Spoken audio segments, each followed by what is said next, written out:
টঙ্গীর তুরাগ নদের তীরে বিশ্ব ইজতেমার দ্বিতীয় দিনে নিজামুদ্দিন মার্কাজ অনুসারীরা ইবাদতে মশগুল।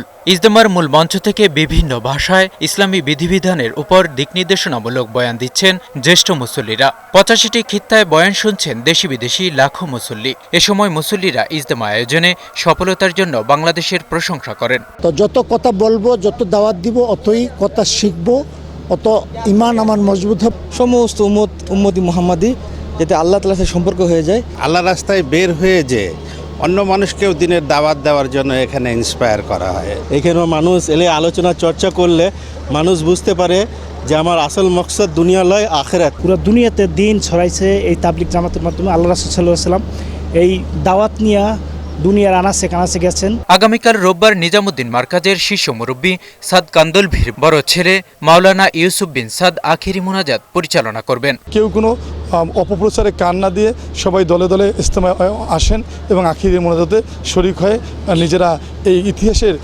সাক্ষী হন যে শবে বরাতের মতো রাত্রর যে আখিরি মোনাজাত, এই মোনাজাতে নিজেকে ইতিহাসের সাক্ষী হিসেবে পেশ করেন, যাতে আল্লাহ তাআলা আমাকে আপনাকে সবাইকে মাফ করে দেন। ইজতেমার দ্বিতীয় দিনে 9 জোড়া যৌতুকবিহীন বিয়ে দেওয়া হয়েছে। বিয়ে পড়িয়েছেন মাওলানা ইউসুফ বিন সাদ। দ্বিতীয় দিন এখন পর্যন্ত 3 জনের মৃত্যুর খবর পাওয়া গেছে। এদিকে রোববার দুপুর 12টার দিকে বিশ্ব ইজতেমার নিজামুদ্দিন মার্কাজ অনুসারীদের আখিরি মোনাজাত অনুষ্ঠিত হবে। নির্বিঘ্নে যেন আখিরি মোনাজাত সম্পন্ন হতে পারে সেজন্য সকল প্রস্তুতি নিয়েছে গাজীপুর মেট্রোপলিটন পুলিশ। রাস্তা সচল থাকবে, রাস্তার মধ্যে উঠলেন মানে রাস্তায় হাঁটবেন অথবা রাস্তায় গাড়ি চলবে। রাস্তায় কেউ দাঁড়ানোর জন্য না, রাস্তায় কেউ বসার জন্য না।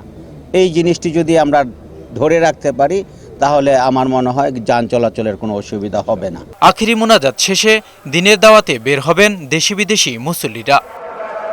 এমজে জুয়েল, বৈশাখী সংবাদ।